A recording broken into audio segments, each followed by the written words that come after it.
Magandang araw po sa inyong lahat, lalong-lalo na po sa mga giliw nating tagapakinig.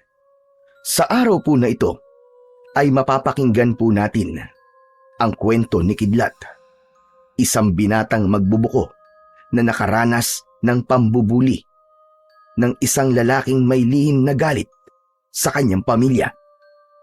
Pero dahil sa kagustuhan ni Kidlat na manatili ang kanyang lihim bilang isang manunugis, hindi niya nilabanan ang lahat ng panggugulo sa kanya ni Benhar. Ano kaya ang mahalagang bagay na matutuklasan niya sa kanyang maskara na matagal niya nang ginagamit? Magagamit kaya niya ito laban sa pinuno ng mga aswang na merong malakas na itim na kapangyarihan? Sama-sama po nating pakinggan ang buhay at pakikipagsapalaran ng isang magbubukong manunugis ng mga aswang sa probinsya. Mga kapatid, nakikiusap ako sa inyo ngayon. Magsisi na kayo sa inyong mga kasalanan. Ang Diyos ay laging handang magpatawad. Ngunit inaasahan niya na lalapit tayo sa Kanya ng may tunay na pagsisisi. Nalalapit na ang paghuhukom, mga kapatid. Diyos ko naman, kay aga-aga pangaral na naman ng pastor na yan ang naririnig ko. Hay nako, nakakasira talaga ng araw. Bakit ba? Inaano ka ba ni pastor ha? Tinatablan ka na ba ng mga pangaral ni Pastor Buloy? Hoy, tumigil ka. Hindi ka ang kinakausap ko. Saka wag mo nga akong pinakikialaman. Saka teka lang. Pwede ba? Alisin mo nga itong tricycad mo. Nakakabwisit tignan Bakit naman napunta sa tricycad ko ang usapan natin, Benhar? Ikaw kahit kailan talaga, palagi mo nalang pinag-iinitan ng sasakyan ko. Saka pwede ba? Bumalik ka na doon sa pwesto mo. Kaya walang natutuwang bumili sa'yo ng buko dahil palagi kang galit. Alam mo ba, Kidlat, kung bakit walang bumibili sa akin ng mga buko? Dahil inaagaw mo. Kaya humihina ang tinda ko dahil sa'yo. Magmula nang dumating ka sa lugar na to, wala nang bumibili sa akin dahil binababaan mo ang presyo. Kaya lahat na suki ko, lumipat sa'yo. Gusto mo bang wasakin ko yung bulok mong tricycad, ha? Di subukan mo, Benhar, nang makita mo ang hinahanap mo. Pambihira ka. Akala mo ba ay natatakot ako sa'yo? Pareho lamang tayong kumakain ng kanin. Kaya wag mo akong hahamunin dahil hindi kita aatrasan. Abat, talagang sinusubukan mo ako Pumapalag ka na. Bakit? Lalaban ka? Teka, sandali lang. Ano na naman ba ang ginagawa mo, ha, Benhar? Palagi mo na lamang ginugulo si Kidlat. Aba, lumaban ka naman ng patas. Alalahanin mo, nakikita ng Diyos ang mga ginagawa natin dito sa lupa. Kaya habang maaga pa, magsisi ka na sa mga kasalanan mo. Tigilan mo na ang panggugulo sa mga kapwa mo magbubuko. Hindi magandang gawain yan. Pareho lamang kayong anak ng Diyos. Hoy, tanda. Ako tigil-tigilan mo, ha? Lubayan mo ako sa kakapangaral mo ng mga salita ng Diyos. Kinikilabutan ako sa iyo Hindi kita pinakikialaman sa mga ginagawa mo. Kaya wag na wag mo rin akong pakikialaman. Baka madamay ka sa init ng ulo ko. Huwag kang mandamay ng ibang tao, Benhar. Imbis na uminit ang ulo mo, bakit hindi mo nalang gayahin ang diskarte ko para naman maraming bumili sa'yo? Malapit nang maubos sa mga paninda kong buko ng nyug. Pero ikaw, tambak pa rin ang paninda mo. At wala pa rin bawas. Hindi ba't mas nakakahiya yun? Dapat, yan na lamang ang pagtuunan mo ng pansin, imbis na ako. Tama ang sinabi ni Kidlat, Benhar. Araw-araw ka na lamang nanggugulo dito Tama. Ikaw ang tatamaan sa akin Ang hirap sa'yo, Benhar. Palagi mo nalang dinadaan sa init ng ulo ang lahat Kaya minamalas ka sa negosyo mo. Abat, talaga nagkampihan pa kayo dalawa, ha? Lintik talaga. Lahat kayo, kulang sa pansin. Aba, teka, sandali lang. Ikaw ang lumapit dito, kaya ikaw ang kulang sa pansin. Di ba? Nanggulo ka rito. Para kang kupal eh. Ano ka mo? Kupal ang tawag mo sa akin? Talaga bang gusto mo masaktan ha? Tama na yan. Huwag niyo nang ituloy yan, Benhar. Kidlat, wala kayong mapapala sa pananakit sa isa't isa. Ang galit ay apoy na lalo lamang lalakas kung patuloy niyo itong pag-iinitan. Isa pa, ang sabi sa Biblia, mahalin mo ang iyong kaaway. Kaya sana naman, makinig kayo sa sinasabi ng mga nakatatanda sa inyo. Alalahanin nyo ang utos ng Diyos. Huwag kayong mag-away. Talaga bang hindi ka titigil ha, tanda? O babasagin ko na yung pagbumuka mo? Diyos ko naman, Benhar. Pigilan mo ang maging masama sa iyong kapwa. Lalo ka lamang mababaon sa kasalanan niyan. Maniwala ka sa akin. Umalis ka na nga sa harapan ko, tanda. At baka hindi na talaga ako makapagpigil at samain ka na sa akin. Hoy, ikaw naman, Kidlat. Humanap ka ng ibang pwesto, ha? Ako na una sa lugar na to. Alam mo bang, dahil sa pagpwesto mo riyan, nawalan ako ng mga customer. Dati, sa akin bumibili ang mga tao dito eh. Pero ngayon, sa'yo na lahat. Inagaw mo. Aba, Benhar, hindi ko kasalanan kung bakit iniwan ka ng mga customer mo. Dito ako pumwesto dahil gusto ko. Malaya tayong gumamit ng kalsada. Kung ayaw mo, ikaw ang umalis. At kung mas marami ang bumibili sa akin, aba, problema mo na yun. Dahil ang ibig sabihin lang nun, mas gusto nila ang paninda ko. Hindi mo naiintindihan eh. Pinaghirapan kong buuin ang tiwala ng mga customer ko rito. Pero dumating ka. Bigla mo akong tinabunan. Parang sinadya mo na mawalan ako ng hanap buhay eh. Kung sa bagay, diyan ka naman magaling. Ang pabagsakin ang mga kalaban mo. Benhar, wala akong pinapabagsak. Hindi ako kasing sama mo. Saka ganito talaga sa negosyo. Kung sino ang mas mahusay, siya ang pipiliin ng mga tao. Huwag mong isisi sa akin kung hindi ka nila pinapansin. Panahon na siguro para baguhin mo naman ang ugali mo. Dahil baka yan ang totoong dahilan kung bakit hindi sila bumibili sa'yo. Buwisit ka, Kidlat! Buwisit ka! Wala kang konsiderasyon. Kung may respeto ka, sana umalis ka na lang. Lumipat ka ng ibang pwesto. Huwag kang dikit ng dikit. Respeto? Pwesto lang yan, Benhar.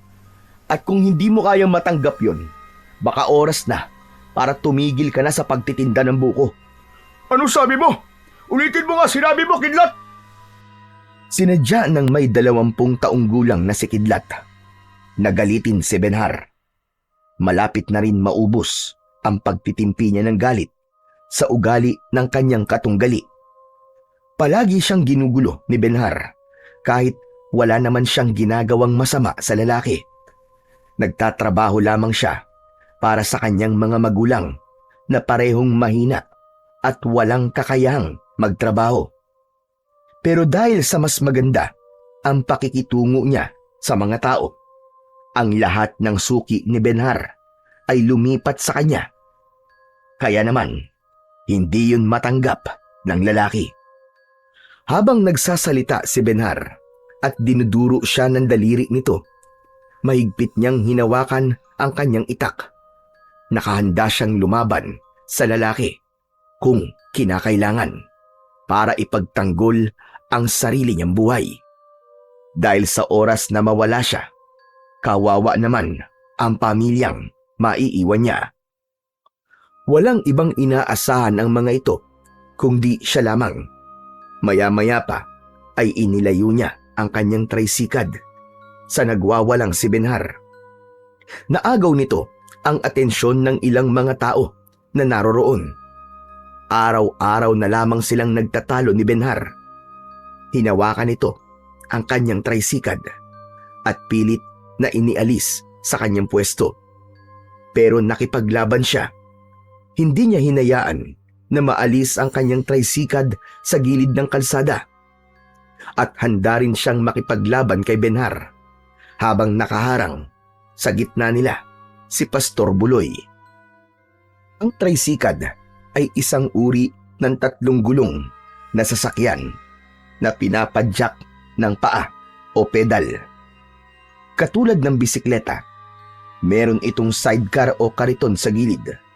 Ang tawag na trisikad ay mula sa tri o tatlo at sikad naman na ang ibig sabihin ay pagpadyak gamit ang paa. Madalas itong makikita sa mga probinsya at mataong puok na hindi kayang pasukin ng mas malalaking sasakyan. Pero sa buhay ni Kidlat, ito ang sasakyan na nagsisilbi niyang katulong sa pagtitinda ng mga buko. Minana pa niya yon sa kanyang ama bago pa ito magkasakit sa puso. Nakikiusap ako sa inyong dalawa. Huwag niyo nang pagtalunan ng pwestong to. Gusto niyo ba na pareho kayong layuan ng mga tao? Tila natauhan si Benhar sa sinabi ni Pastor Buloy. Ang galit sa mukha nito ay biglang nawala at tahimik na ibinaba ang kamay na may tangan na itak. Yun ang ginagamit nila sa pagbabalat ng buko. Ang mga katangian ng itak na pambuko ay matulis at matibay ang dulo ng talim para madaling mabutas ang matigas na bao. Malapad at mabigat ang talim para mas mabilis ang pagbiyak at pagtapyas ng balat ng buko. Kontrolado ang paggamit ng hawakan nito upang hindi madulas at mas ligtas gamitin. Ginagamit ni Kidlat ang itak sa pagtanggal ng makapal na bunot at paghiwa ng bao para makuha ang sabaw at laman ng buko. Sa pagtalikod sa kanila ni Benhar, nagulat sila sa nagmamadaling mga tao papunta sa kakahuyan. Bakas ang takot sa muka ng mga ito. Ayon sa malakas na sigaw ng isang lalaking humahangos, meron na naman daw panibagong patay na natagpuan sa kakahuyan. Kaya naman, mabilis na kumilos si Kidlat at sumama sa karamihan papunta sa kinaroroonan ng biktima. Habol ang sariling hininga ay tinahak ni Kidlat ang daan paakyat ng bundok. Ilang minuto lang ang lumipas ay narating niya ang kinaroroonan ng biktima. Pinagkakaguluhan na ito ng mga tao. Kita ni Kidlat ang bakas ng takot sa anyo ng lalaking duguan at nakahandusay sa lupa. Nakadilat ang mga mata nito at wakwak ang tiyan. Nakaluwa ang mga bituka, ngunit nawawala ang puso. Hindi namalayan ni Kidlat na sumunod din sa kanya si Pastor Buloy. Napaluhod ito sa tabi ng biktima. Bakas ang awa sa mga mata nito.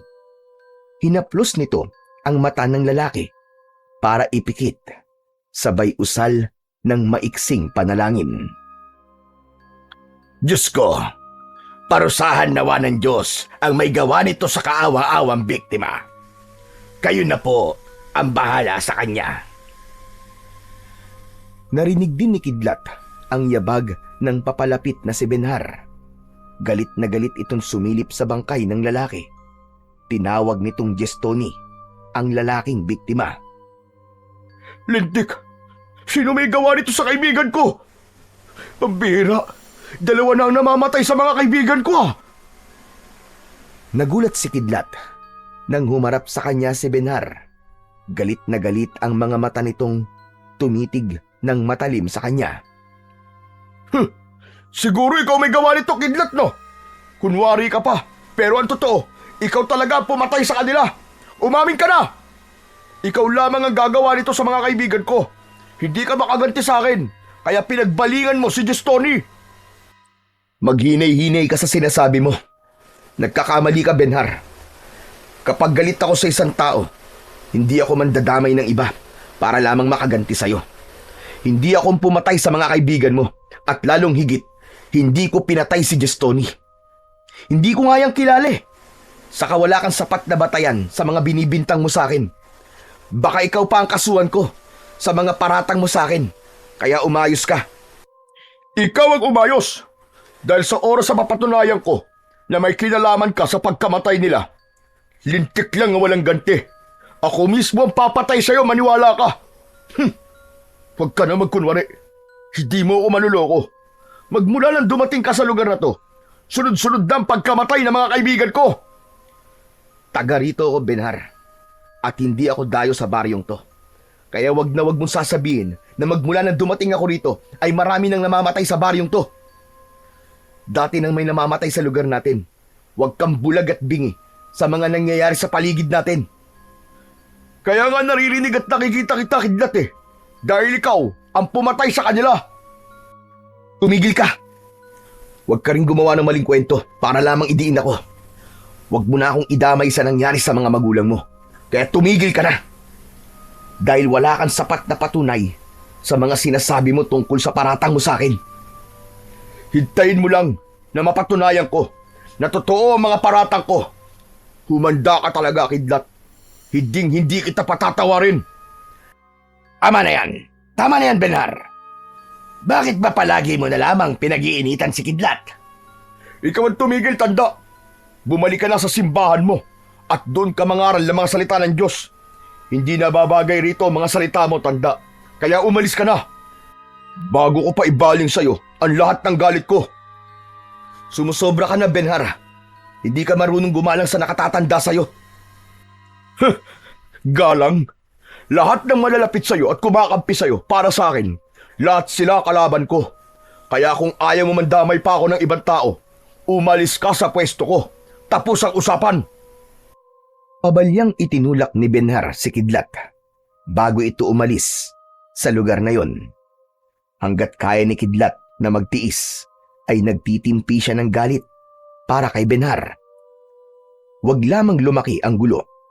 Kahit minsan ay nagagalit na rin siya sa kanyang sarili dahil pinalalampas niya ang lahat ng pang-iinsulto nito sa kanyang pagkatao. Hindi niya ugaling manahimik lang, lalo na kapag alam niyang nasa tama siya. Nawala ang mga iniisip niya nang maramdaman ang palad ni Pastor Buloy sa kanyang balikat. Huwag mo na lamang pansinin si Benhar, Kidlat, nang hindi na lumaki ang gulo. Mas mapalad ang taong umiiwas sa gulo. Kaya't hanggat kaya mong pagpasensyahan, ay gawin mo para hindi ka magkamali. Pasensya na rin po kayo, Pastor Buloy. Pati po kayo, nadamay po sa kasalanan ko. Huwag mong alalahanin yon, Kidlat.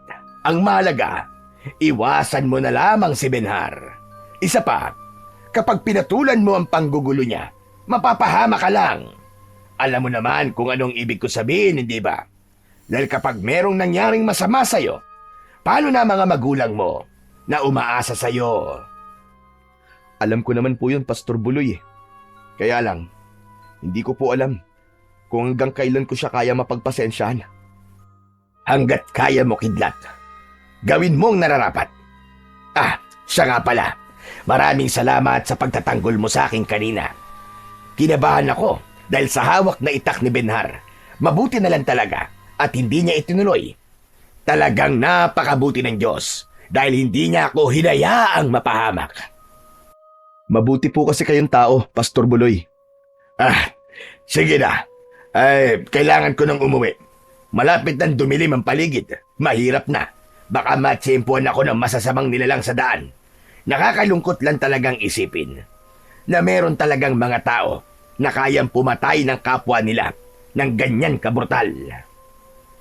Pero ang balita ko po, Pastor Buloy, aswang po may gawa niyan sa lalaki.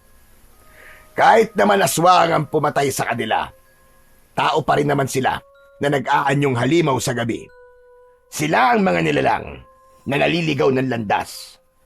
Sana lang talaga may ipadala ang Diyos na tutugis sa mga aswang na pumapatay sa mga tao para matapos na ang pag-aasik nila ng lagim. Muntik masamid si Kidlat sa sinabing yun ni Pastor Buloy. Maya-maya pa ay nagpaalam na rin ito at naiwan siyang nakatingin sa lalaking nakahandusay sa lupa. Kutob niya ay malapit lang sa lugar na yon ang aswang na pumatay sa biktima. Nakuyom niya ang kanyang kamao dahil sa galit. Hindi niya matsyempoan ng aswang na pumapatay sa mga tao. Hindi na ako makakapayag na meron ka na namang mapapatay na bagong biktima. Humanda ka sa akin na taong ipis ka dahil malapit na kitang hatulan. Nanginginig ang kamay ni Kidlat dahil sa galit, habang matalim ang tingin sa lalaking binubuhat ng mga kalalakian para dalhin sa pamilya nito.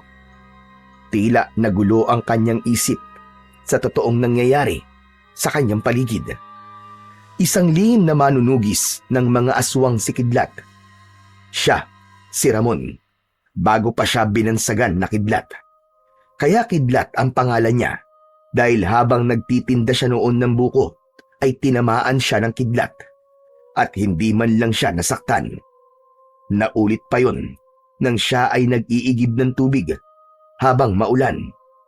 Marami ang nakakita na tinamaan talaga siya ng kidlat, kaya inisip ng mga tao na himala ang nangyari sa kanya. Kaya naman dahil doon, binansagan na siyang kidlat. Ang hindi alam ng mga tao kaya siya madalas tamaan ng kidlat ay dahil yon sa kakaiba niyang maskara. Kumukuha yon ng malakas na enerhiya mula sa kidlat at ulan. Gawa ang kanyang kulay itim na maskara sa balat ng puno ng balete na minana pa niya sa namatay niyang lolo Gascon. Namatay ito na hindi alam ng mga tao na isa rin itong manunugis ng mga aswang. Matagumpay nitong naitago ang pagkatao, alang-alang sa kaligtasan ng pamilya nito. Sa katunayan, ang itak na madalas niyang gamitin sa pagtatalop o pagbabalat ng buko ay galing pa sa kanyang lolo Gascon. Ayon dito, ay minana nito ang itak sa lolo rin ng matanda na isa ring manunugis ng mga aswang. Kapag isa siyang manunugis, suot niya ang sikip na kulay itim na damit na naglalantad sa malaki niyang katawan. At kargadang gamit niya ang kulay itim niyang salakot bilang pagtatago naman sa kanyang anyo. Matagal niya nang ginagawa ang pagtugis sa mga aswang at wala pang nakakakilala sa kanyang pagkatao. Sa katunayan, ang pagtitinda niya ng buko ay kunwari lamang upang makahanap siya ng mga aswang sa karatig baryo. Ilang beses siyang inililigtas ng pagbubuko niya dahil may mga oras na muntik makita ang kanyang muka. Ilang minuto pa ang lumipas ay mabigat ang hakbang ng kanyang mga paa na naglakad pabalik sa kanyang pwesto. Ngunit nagulat siya sa kanyang nadatnan. Nakatihaya na ang kanyang tricycad at nagkalat sa lupa ang kanyang mga kagamitan. Si Benhar, nakita niyang nakangisi habang sakay ng tricycad nito at tangka ng aalis. Malalaki ang hakbang ng paa ni Kidlat. Nilapitan niya ang nawasak niyang mga panindang buko. Pagbabayaran mo to, Benhar! Lintik lang walang gante! Agad na yumuko si Kidlat. Pinulot ang kanyang mga paninda nang may bakas ng panghihinayang sa muka. Nakita ng mga tao ang nangyari at hindi nagdalawang isip na tumulong sa kanya. Galit ang mga ito sa ginawa ni Benhar. Ang iba naman ay humingi ng pasensya dahil wala raw nagawa ang mga ito habang sinisira ni Benhar ang gamit niya. Dahil sa awa sa kanya ng mga tao, marami ang tumulong sa kanya. May mga nag-abot ng buko, may nagpunas ng lupa sa buko, at may nag-ayos ng kanyang lagayan. Itinihaya ni Kidlat ang kanyang tricycad na bumaliktad sa kalsada. Kahit may bahid ng galit at lungkot, dama pa rin ang pasasalamat niya sa mga taong tumulong sa kanya. Marami pong salamat sa tulong nyo. Tango lamang ang itinugon ng mga ito sa sinabi niya. Sa isip ni Kidlat ay kailangan niyang magtiis. Mailigtas lang ang mga tao na may mabubuting mga puso. Dahil sa ipinakitang kabaitan ng mga tao sa kanya, mas lalo niyang pagbubutihan ang pagbabantay sa mga ito laban sa mga nilalang na magbabanta sa buhay ng mga tao sa baryo ng Hasa. Malungkot na sumakay si Kidlat sa kanyang tricycad at pinaandar niya papunta sa kabilang baryo. Yun ang sunod niyang babantayan para sa kaligtasan ng mga taong naroroon. Hindi lang talaga niya maiwasan ang hindi madismaya dahil kahit na anong gawin niya, meron pa rin buhay ang napapahamak. Habang tinatahak niya ang daan, tumambad sa kanyang paningin ang maruming kapaligiran. Napansin din niya ang mga nasasayang na pagkain na doon lang din itinatambak sa gilid ng kalsada. Yun ang baryo ng Tandok. Walang disiplina ang mga tao. Ang Tandok ay isang baryo na malapit sa baryo ng Hasa. Yun ang sunod niyang babantayan. Dahil ang palatandaan sa lugar na maraming aswang na taong ipis ay ang lugar na merong maruming kapaligiran. Kaya natitiyak niyang pinamumugaran yun ng mga aswang na matagal niya nang hinahanap. Kaya ngayon na tinatahak niya ang daan papunta sa palengke ng mga ito, ay kita niya agad ang mga nakatambak na basura sa gilid ng mabatong kalsada. Itinatapon nila ang mga basura sa kakahuyan. Kaya naman, marami ang lumilipad na langaw at hindi maganda ang simoy ng hangin sa paligid.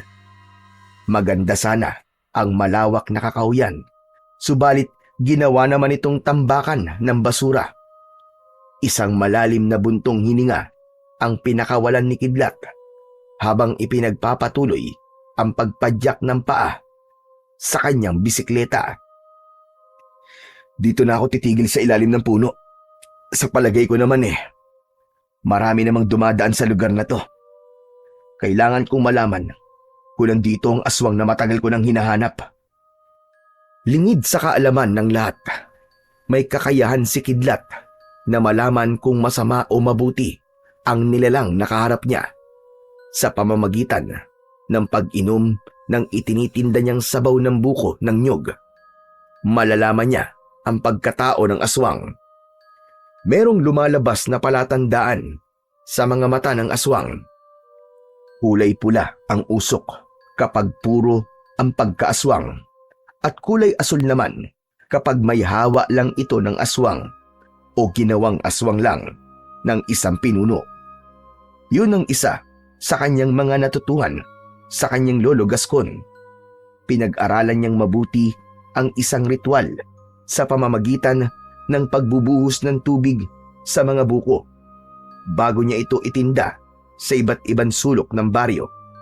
Kapag tunay na aswang ang makakainom ng kanyang buko, makikita niya ang kulay pulang usok sa mga mata nito na siya lamang ang nakakakita dahil sa maskara na nasa bulsa niya.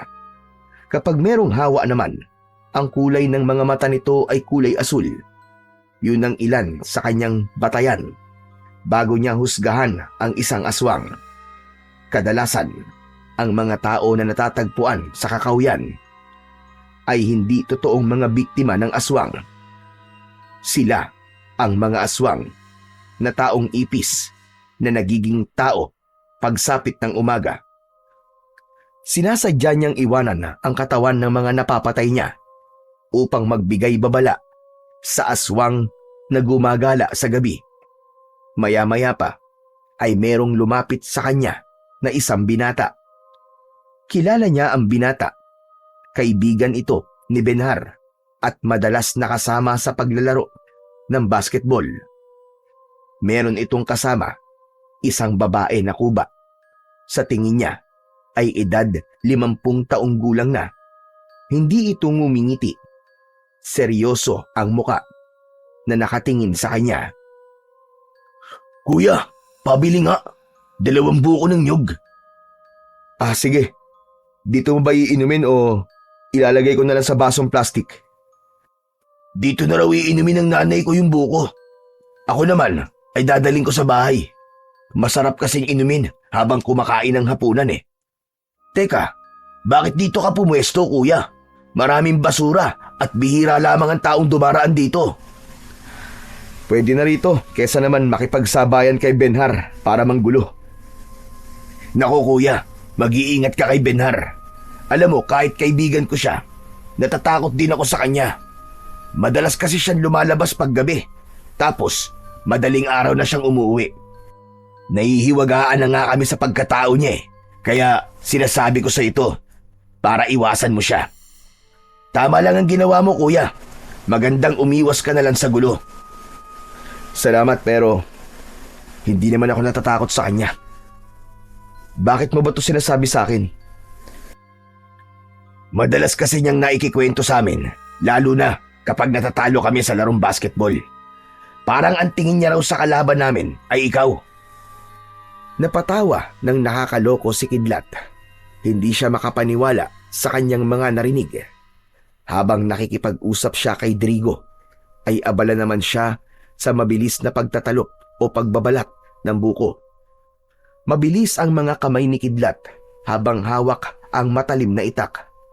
Sa isang malakas na hiwa, natapyas agad ang makapal na bunot ng buko.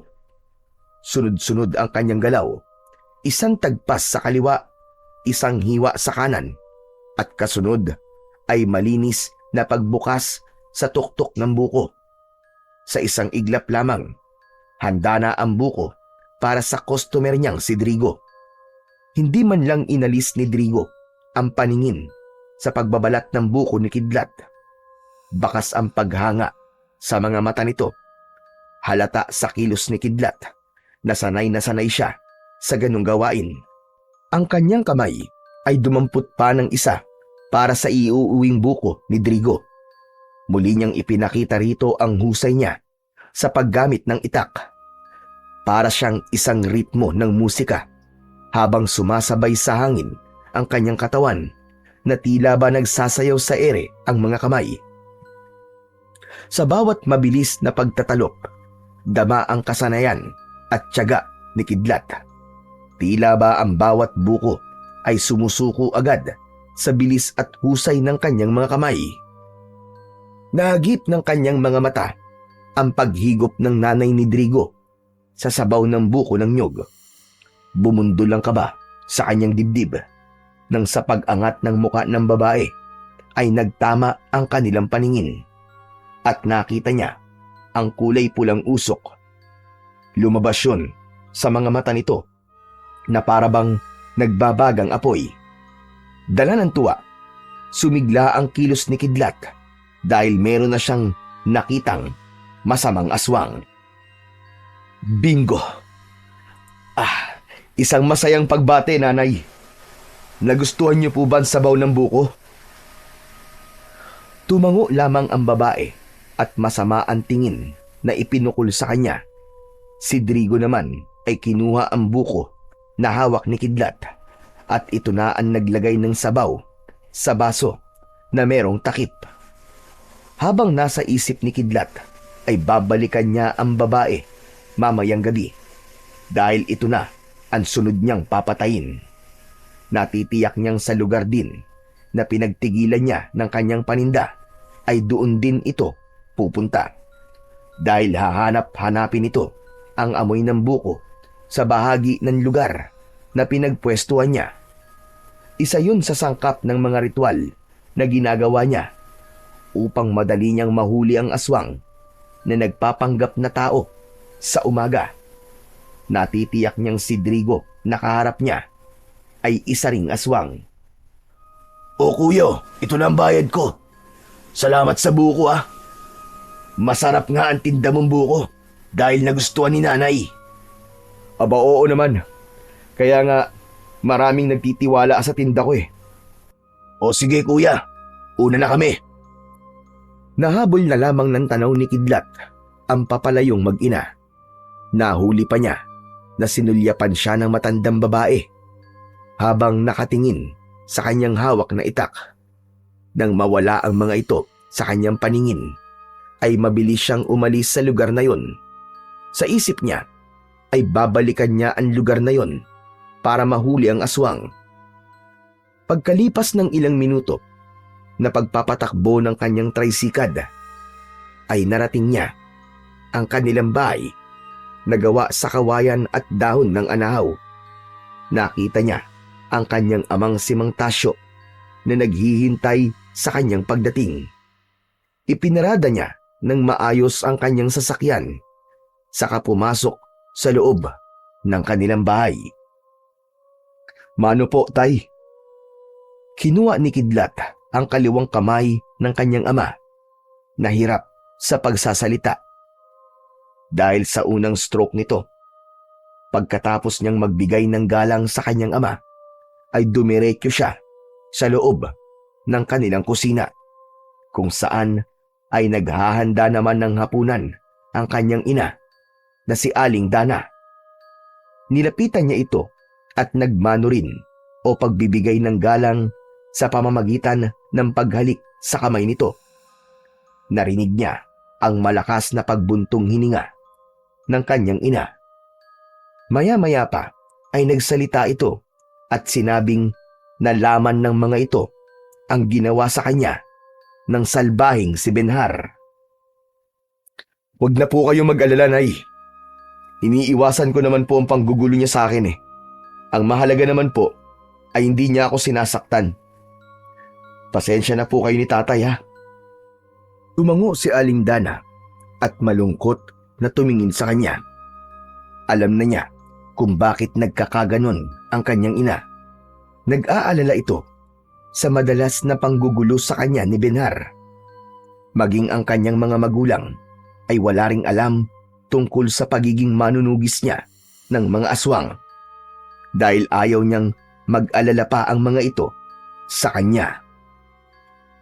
Kaya naman, pagkatapos nilang kumain ng hapunan, ay iniwasan niyang pag-usapan nila ang tungkol kay Benhar at dumiretso siya sa loob ng kanyang kwarto.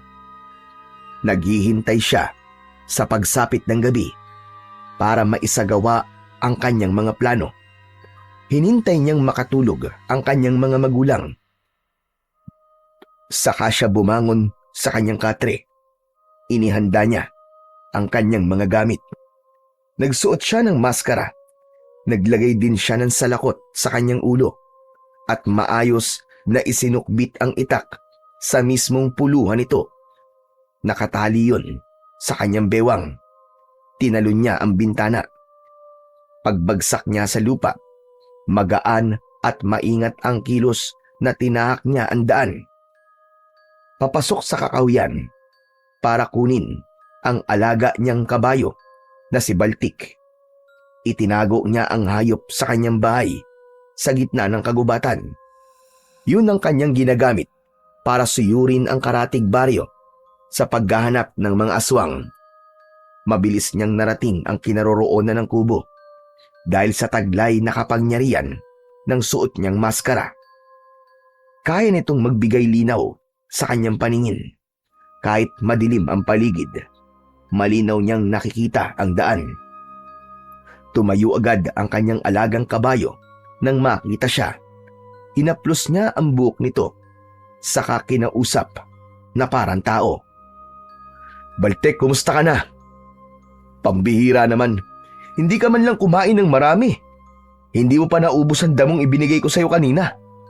Dapat nagpapalakas ka, Baltek. May laban na naman tayo ngayong gabi. Ano, handa ka na ba?" Humalinghing si Baltik at umupo para makasakay siya. Bago siya sumumpa sa kanyang kulay itim na kabayo, tinanggal muna niya ang tali nito sa haligi ng bahay. Saka siya sumakay sa likod nito. Madalas niyang pinaiinom ng sabaw ng buko si Baltik dahil yun ang nagbibigay ng proteksyon sa kanyang alaga upang hindi ito madaling mapagod sa mahaba nitong pagtakbo. Hinagupit niya ng konti ang likod ng kabayo gamit ang lubid. Saka ito mabilis na tumakbo papunta sa direksyon ng baryo ng Tandok. Halos tinakbo lamang ni Baltik ng 20 minuto ang lugar na yon. Huminto ito sa bahagi ng kalsada kung saan siya nagtinda kanina. Malinaw ang kanyang paningin sa kakahuyan, kaya kitang-kita niya na walang ibang tao na naroroon. Ngunit hindi pa man natatagalan ang pagtigil nila sa bahaging yon. Meron nang nakita si Kidlat na lalaki na tumatakbo. Sumisigaw ito ng tulong habang papalapit sa kanyang kinaroroonan. Sa hulihan naman ng lalaki ay isang nilalang na merong nakakatakot na anyo. Sigurado siya na ito ang nanay ni Drigo. Labag man sa kanyang kalooban na patayin ito, subalit marami na itong nabibiktimang mga tao. Bumaba si Kidlat sa kanyang kabayo at humarap sa kalaban, habang ang lalaking tumatakbo naman kanina ay nagtago sa likod ng isang malapad na puno. "Hoy! Ako ang harapin mo! Kilala kita! Isa kang babae na nagpapanggap na tao sa umaga. Akala mo ba ay hahayaan pa kitang mabuhay?" Umangil ang aswang na tumutulo pa ang laway na may kasama pandugo. Bumundol ang kaba sa kanyang dibdib. Parang meron na itong pinatay bago pa man habulin nito ang lalaki kanina. Nakadipa ang mga braso nito mula sa pagiging kulubot na anyo ng balat. Mas lalo itong naging isang nilalang na mayroong nakakatakot na itsura. Tumubo ang pakpak nito sa likod, katulad sa pakpak ng ipis. Ang sungot nito sa ulo ay humaba na parabang may buhay at handang bumutas sa katawan ng tao. Hanggang sa maging ipis ang ulo nito na ang kalahating katawan mula sa dibdib ay sa tao. Lumipad ang aswang na taong ipis papunta sa kanyang kinaroroonan, kasabay ng pagtaga ni Kidlat ng kanyang itak sa nilalang na agad nitong naiwasan. Saktong pag-iwas ni Kidlat sa pag-atake ng kalmot ng aswang na taong ipis, ay tinamaan naman ito ng sipa ng kanyang kabayo. Pasadsad na bumagsak ang aswang sa lupa. Tinulungan siya ni Baltik na lumaban sa kanyang kalaban. Ngunit mabilis naman ang pagbangon ng aswang at sumugod ito sa kanyang kinaroroonan. Habang nakalitaw ang malakutsilyo nitong mga ngipin, isang malakas na paghampas ng itak sa ere ang sunod na ginawa ni Kidlat. Tumama yon sa balikat ng nilalang. Mas lalong lumakas ang pag-angil nito at gumanti ng kagat sa kanyang braso. Pero dahil sa mabilis niyang pagkilos at pag-ikot sa ere, hindi tuluyang bumaon ang pangil nito sa kanyang laman. Nagawa niyang maitaga ang talim ng itak sa leeg ng aswang. Bumagsak ito sa lupa habang nagkikikisay ang katawan. Bumubula ang bibig nito habang sumisipa ang paa dahil sa labis na sakit. Tumayo si Kidlat sa paanan nito at ubod lakas niyang itinarak ang kanyang sandata sa dibdib ng namimilipit na aswang, direkta sa puso nito. Sinubukan pa nitong hawakan ng kanyang itak, pero dahil sa epekto ng kanyang sandata, tuluyan na itong nawalan ng buhay. Nasunog ang katawan nito at naiwan ang kanyang itak na nakabaon sa lupa. Humalinghing ang kanyang kabayo bilang pagpapakita nito ng pagbati sa kanya sa muling tagumpay na nakamit niya. Mabilis niyang itinusok ang itak sa kaluban na nasa kanyang bewang, sabay sampa sa likod ng kanyang kabayo. Ngunit natigilan siya dahil nakita niya ang pamilyar na anyo ng isang lalaki sa likod ng puno. "Benar, hindi ako maaaring magkamali.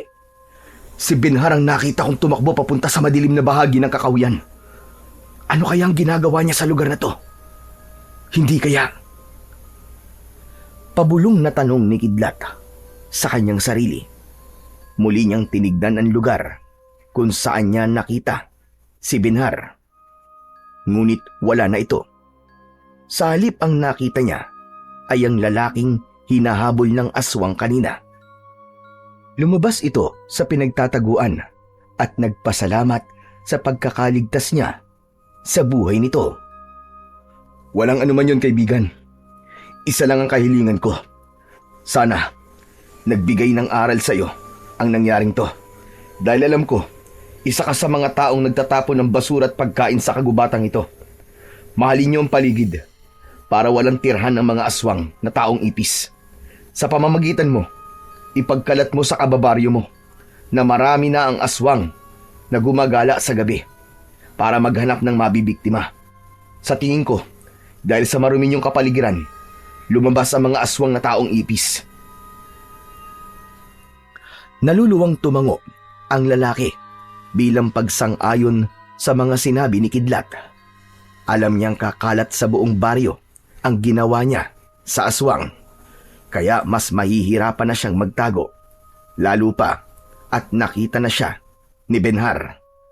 Pero natitiyak niyang hindi siya nakikilala nito. Dahil doon, kailangan niyang magdoble sa pag-iingat ng pagtatago ng kanyang lihim. Dahil sa oras na kumalat ang tungkol sa kanya, malalagay sa panganib ang buhay ng kanyang pamilya. Sige na, makakauwi ka na, kaibigan. Aasahan ko na may ihahatid mo sa mga taong mga sinabi ko sa'yo. Dahil kung hindi, magsisilitawan na naman ang mga aswang na taong ipis sa lugar nyo para kayo ay pataying lahat.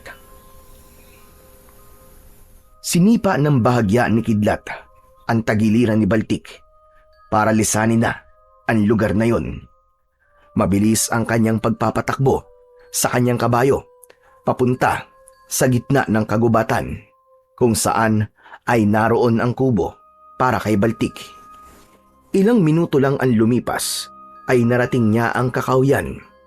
Bumaba siya sa kabayo at mabilis ang kanyang kilos na itinago niya ang kabayo sa pag-aalalang baka may makakita sa kanya na ibang tao. Baltik, iiwan na kita uli rito ha. Kahit na anong mangyari, kumain ka ng mabuti. Hindi kita mababantayan ng maayos. Inihanda na muna ni Kidlat ang mga pagkain ng kanyang kabayo bago niya tinahak ang daan papunta sa kanilang bahay. Pagdating niya sa labas ng kanilang bakuran, ay umikot siya sa likod at sa bintana ulit siya dumaan. Pagpasok niya sa kanyang silid, matagumpay niyang natanggal ang kanyang maskara at sombrero. Itinago niya yon sa ilalim ng kanyang katre kasama ng kaluban ng kanyang itak. Saka nahiga sa kanyang katre na parabang walang nangyari. Maaga pa siyang babangon bukas. Aabangan niya ang pagdating ni Lolo Temyong para sa mga buko na dala nito. Kinabukasan ay maagang bumangon sa higaan si Kidlat. Nagpalit muna siya ng damit na merong mahabang manggas upang maitago ang konting sugat niya sa kanyang braso. Saka siya lumabas ng kanyang kwarto. Diretso sa labas, ngunit nagulat siyang nandoon na ang matandang si Lolo Temyong. Nag-aayos ito ng mga buko sa kanyang tricycad at kapag natapos na ang matanda sa pag-aayos, ay bibigyan siya nito ng bunot ng nyog, sanga ng balete at dahon ng ikmo.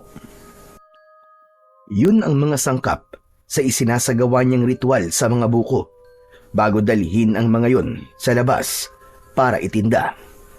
Pero ngayon ay mabilis siyang lumapit sa matanda upang kausapin ito. Marami pong salamat sa madalas na pagdadala sa akin ng mga buko, Lolo Temyong. Gusto mo bang magkape muna? Nako, hindi na kailangan iyo. Kakatapos ko lamang magkape bago pumunta rito. Nariyan na nga pala mga ipinapakuha mo sa akin. Para saan ba ang mga yan? Para lang po to sa pagbabasbas ng paninda ko para maubos po agad. Yun lang po yun. Salamat po rito Ito nga po pala ang bayad ko, Lolo Temyong. Salamat din, Kidlat. Palagi mo nalang dinadagdagan ang bayad mo sa akin Baka naman malugi ka na. Nako, hindi po ako malulugi. Sapat lamang po ang bayad ko sa inyo para sa mga buko na dinadala mo sa akin. Wala na talaga akong masabi sa kabutihan ng puso mo, Kidlat. Kung ako lang po masusunod, Lolo Temyong, mas gugustuhin ko po na nasa bahay na lamang po kayo. Nakakapag-alala po na sa edad niyo pong yan, nagtatrabaho pa rin po kayo. Dapat po sa inyo nasa bahay na lamang at nagpapahinga. Mabuti na lang talaga at may katulong po kayong kalabaw. Kaya kahit papaano po, napapagaan po ang trabaho nyo. Mas lalo akong manghihina kung hindi naman ako magtatrabaho. Isa pa, mag-isa lang naman ako sa buhay. At saka, nahihirapan lang naman ako sa pagkakawit ng mga nyog sa nyugan ko. Marami kasi ang nakaharang na basura. Talaga po bang kaya nyo pang magkawit ng nyog, Lolo Temyong? Mabuti naman po at hindi pa malabo ang mga mata nyo. Hindi pa naman malabo ang mga mata ko, Kidlat. Saka kaya ko ang trabaho at masaya ako sa ginagawa ko. Ito ang libangan ko kapag naiinip ako. Hala, ay sige na. Kailangan ko nang umalis. Nang maitinda mo na itong mga buko ng nyog. At teka, sadali lang pala. Nabalitaan ko ang ginawa sa'yo ni Benhara. Pagpasensyaan mo ng ginawa ng batang yon. Umiwas ka na lang sa gulo nang hindi na lumaki ang away nyo sa isa't isa. Hanggat maaari, iwasan mo na lang siya. Hindi mo siya lubusang nakikilala. Opo, Lolo Temyong. Hanggat kaya ko naman po ay umiiwas naman po ako sa kanya. Salamat po sa paalala nyo. O siya, sige na. Aalis na ako, Kidlat. Tango na lamang ang itinugon ni Kidlat sa mga sinabi sa kanya ng matanda. Pagkatapos ay nahabol niya ito ng tingin. Habang hawak ang tali ng kalabaw, malakas pa ang matanda kahit 60 taong gulang na ito hanggang mawala ito sa madilim na bahagi ng kakahuyan. Papunta ang daan na yon sa bahay ng matanda. Habang nakatayo at hawak ni Kidlat ang bunot, sanga ng balete at dahon ng ikmo, ay hindi niya maiwasan ang hindi mag-alala. Bigla niyang naalala si Benhar. Nagtataka siya dahil kung nasaan ang mga biktima ng aswang, ay naroon din ang binata. Para bang sinusundan siya nito kahit saan siya magpunta. Naging palaisipan din sa kanya ang sinabi ni Drigo. At nang maalala ni Kidlat si Drigo, ay para bang merong tumusok na kutsilyo sa kanyang puso. Dahil alam niya kung gaano kasakit ang mawalan ng mahal sa buhay. Maigpit niyang hinawakan ang hawak niyang mga sangkap. Saka ipinagpatuloy ang pagsasagawa ng ritual sa mga buko. Pagkatapos ng ritual, ay inihanda niya ang kanyang mga gamit. Hindi na siya nagpaalam sa kanyang mga magulang na natutulog pa ng mga oras na yon. Balak niyang balikan ng lugar kung saan siya nagtinda kahapon upang malaman kung ano ang naging resulta ng kanyang ginawa. Sigurado ako marami pang aswang ang nakatira sa lugar na yon. Hindi ako titigil hanggat hindi ko sila nauubos. Pagkalipas ng ilang minutong pagpadyak sa kanyang tricycad, narating na niya ang lugar kung saan siya nagtinda kahapon. Ngunit laking gulat niya nang tumambad sa kanyang paningin ang kariton ni Benhar. Nakangisi itong nakatingin sa kanya. Kasama nito si Drigo. Madilim ang anyo at bakas ang pag-aalala sa muka. Bumaba si Kidlat sa kanyang sasakyan at ipiniwesto niya ang kanyang bisikleta sa gilid ng daan. Inihanda niya ang kanyang mga kagamitan sa pagbabalat ng buko. O ano? Paano ba yan, Kidlat? Ako na una sa bahaging ito. Baka pwedeng maghanap ka na lamang ng ibang lugar na pagtitindahan mo. Nagkakamali ka, Benhar. Ako ang nauna sa iyo rito. Kahapon pa ako rito. Bakit hindi mo tanungin si Drigo? Tama si Kidlat, Benhar. Kahapon pa siya rito. Bumili pa kami ni nanay sa kanya eh. Kung ganon, bago na wala ang nanay mo, Drigo, bumili pa kayo kay Kidlat ng buko. Baka naman, alam ni Kidlat kung nasan si Nanay Karen. Hindi niya alam, Benhar. Dahil nauna kaming umalis dito kahapon. Naiwan naman si Kidlat. Ganun ba? Teka, parang kakaiba ang pananamit mo ngayon, Kidlat.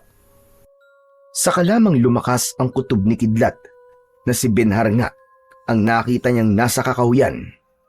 Balak nitong suriin siya. Marahil ay nagkaroon na rin ito ng hinala na siya talaga ang manunugis ng mga aswang. Nakakapanibago naman yata, Kidlat. Mahaba ang manggas ng suot mong damit ngayon. Parang may itinatago ka sa braso mo. Patingin nga ako. Wala kang pakialam sa damit ko, Benhar, kaya tigilan mo ko. Gusto ko lang naman makita ang braso mo eh. Masakit ba ang kagat? Huwag mo akong simulan, Benhar. Baka maubos ang pasensya ko sa'yo. Samain ka sa akin. Akala mo ba masisindak mo ako, Kidlat? Kung wala kang tinatago, itaas mo manggas ng damit mo. Benhar, bakit ba ganyan ka kay Kuya Kidlat? Wala naman siyang ginagawang masama sa iyo ah. Layuan mo na siya. Aba, para yatang nagbago ang ihip ng hangin, Drigo. Sino ba ang kaibigan mo, ha? Para yatang bumabaliktad ka na. Baka ikaw ang samain sa akin. Masyado ka na kasing malupit kay Kuya Kidlat, Benhar. Mabait naman siya eh. Baka kapag nalaman mo kung sino siya, kainin mo ang sinabi mo. Hindi mo ba alam na siya ang pumapatay sa mga taong natatagpuan sa kakawyan? Wala pa ako nakukuhang ebidensya, pero sigurado kung siya talaga ang pumapatay. Hindi ako maaaring magkamali. Siya talaga ang nakita ko kagabi. Kaya kung maaari, wag mo nang subukan magsinungaling, Kidlat. Umamin ka na! Wala akong aaminin sa'yo, Benhar, dahil hindi totoo ang mga sinasabi mo. Ako ang wag mong subukan, Benhar. Dahil sa oras na papatunayan ko na totoo ang mga hinala ko sa'yo, ako mismo ang papatay sa'yo. Tandaan mo yan. Hindi na napigilan ni Kidlat ang kanyang sarili at nahawakan niya ang damit nito. Isinakal niya yon sa leeg ni Benhar. Bitiwan mo ang damit ko, Kidlat! Baka malay mo, ikaw naman ang sunod na mamamatay at hindi ako. Kuya Kidlat, Benhar, tama na yan. Asikasuhin na lamang ninyo ang mga paninda nyo. Marami nang bumibili sa inyo. Saka lamang napansin ni Kidlat na kanina pa silang pinagtitinginan ng mga customer nilang taga-ibang baryo. Bumaba ang mga ito sa jeep para lang bumili ng buko sa kanila. Saka lang naghiwalay ang dalawa. Kanya-kanya sila ng customer. At dahil mas mabilis na kumilos si Kidlat, mas marami ang bumili sa kanya. Sa sobrang inis ni Benhar sa kanya, ang gulong ng kanyang bisikleta ang pinag-initan nito. Pinagtataga nito ang gulong ng kanyang sasakyan, kaya hindi niya na napigilan ang kanyang sarili. Kinwelyuhan niya ito sa damit at buong lakas na pinagsusuntok ang mukha nito. Dahil sa labis niyang galit, ay hindi niya ito tinigilan ng suntok kahit nakahiga na ito sa lupa. Hayop ka! Sumusobra ka na talaga! Matagal na ako nagtitimpi sa ugali mo! Ikaw ang sumasobra na! Hindi ka umaalis sa dati kong pwesto! Lahat na lamang, inaagaw mo! Nagpambuno ang dalawa at walang gustong umawat. Si Drigo naman ay nakatingin lamang at nakatayo sa gilid ng daan. Ang mga pasahero naman ng jeep na bumaba kanina ay napilitang umalis at sumakay ulit sa jeep dahil sa takot. Hanggang silang tatlo na lamang ang natira sa gilid ng mabatong kalsada. Ang tanging maririnig ay ang galit na boses ng dalawang lalaking nag-aaway. Walang gustong magpatalo. Naawat lamang ang dalawa nang marinig nila ang boses ni Pastor Buloy. Diyos ko! Tama na! Awat na! Awat na! Tumigil na kayo! Ikaw, Drigo, bakit hindi ka man lang umaawat sa kanila? Ano pang tinatayo-tayo mo dyan? Tulungan mo ko! Ayaw po kasi nila magpaawat eh. Saka nag-iisa lang po ako. Tulungan mo ko! Hawakan mo si Benhar at ako na ang bahala kay Kidlat! Bilisan mo! Naramdaman ni Kidlat ang braso ni Pastor Buloy sa kanyang bewang. Naramdaman din niya ang librong tumama sa kanyang dibdib na madalas na hawak nito. Bitiwan mo ako, Drigo! Babasagin ko talaga ang pagmumukha ng hayop na yan! Bitiwan mo ako! Pakawalan mo ako, Pastor Buloy! Hindi ko na matiis ang ugali ng lintik na yan. Tignan niyo po kung anong ginawa niya sa sasakyan ko. Sinira niya ang gulong ng bisikleta ko. Abae, bakit mo naman sinira ang bisikleta ni Kidlat Benhar? Talaga palang masama ang ugali mo. Hindi mo ba naisip na yan lamang ang pinagkukunan ng salapi ni Kidlat para tustusan ang pangangailangan ng mga magulang niyang may sakit? Sige, magkampiyan kayo. Wala akong pakialam. Ako pa ang kinalaban niya. Kung ayaw niyang butasin ko pati ang tiyan niya, umalis na siya sa pwesto ko. Itigil niya ang pagtitinda niya ng buko. Kahit na anong sabihin mo, Benhar, hindi ako titigil sa pagtitinda ng buko. Hindi mo pag-aari ang lugar na to. Magkaharap tayo sa barangay, tandaan mo yan. Hindi ako papayag na hindi mo pagbayaran ang sinira mo sa gulong ng bisikleta ko. Manigas ka! Hindi ko babayaran ang bulok mong bisikleta! Sa labis na galit ni Benhar ay itinulak nito si Drigo na pumipigil sa mga kamay nito. Saka muling bumaling kay Kidlat at dinuro siya ng daliri nito. Tandaan mo ang araw na to, Kidlat. Hindi ka nasisikatan ng araw. Sisiguraduhin kong matitikman mo ang ganti ko. Tandaan mo ang sinabi ko. Ginagawa yan, hindi sinasabi. Tama na nga yung mga pagbabanta, Benhar. Mapaparusahan ka ng Panginoon sa mga sinasabi mo. Ako ang tigil-tigilan mo, tanda. Palagi kang nakikisama sa away namin. Bakit hindi mo nalang atupagin ang pagpapakalat mo ng pangaral ng Diyos nang magkaroon ka naman ng silbi? Abat, talaga palang masama ang ugali mo, Benhar. Kung hindi lang talaga kasalanan na maghangad ng kasamaan sa ibang tao, baka ikaw na ang unang ipinagdasal ko para maparusahan ka sa ginagawa mong panggugulo kay Kidlat. Hintayin mo na lang, tanda, kung ano ang gagawin ko sa hayop na yan. Galit na umalis si Benhar. Sumakay ito sa tricycle nito at iniwan sila sa lugar na yon. Habang si Kidlat naman ay pinunasan ng palad ang umagos na dugo sa kanyang labi. Muling nagsalita si Drigo. Bakas ang pag-aalala sa mukha nito. Kuya Kidlat, pasensya ka na. Wala akong nagawa para awatin kayo. Ayos lang yon, Drigo. Eka, Drigo. Bakit hindi ka pa umuwi sa inyo? Hinahanap ko po kasi si Nanay Karen. Kagabi pa po siya hindi umuwi eh. Aba, at saan daw nagpunta? Dapat ay humingi ka na ng tulong kay Kapitan. Baka napahamak na siya. Marami pa naman na natatagpo ang patay sa lugar na ito. Hindi pa man nagtatagal sa pag-uusap sina Drigo at Pastor Buloy. Dumating na si Kapitan Bargo. Kasama ang mga tanod dito. Nabalitaan ng mga ito na meron na panibagong biktima na natagpuan sa Kakahuyan na malapit sa kanilang kinaroroonan. Kaya naman, sumama na rin si Kidlat sa nagmamadaling punong barangay. Mabilis ang kanilang lakad na tinahak ang daan papunta sa Kakahuyan. At hindi nga nagtagal ay tumambad sa kanilang paningin ang pinagkakaguluhan ng mga tao na nakatira naman sa paanan ng bundok. Hindi nila alam na meron na palang pinagkakaguluhan ang mga tao sa bahaging yon. Agad na tinignan nila ang itsura ng bangkay. Diyos ko, kailan ba ito matatapos? Isang babaeng buntis na naman ang pinatay ng nilalang na gumagala sa gabi. Masama ito. Masyado nang namiminsala ang mga aswang sa baryo.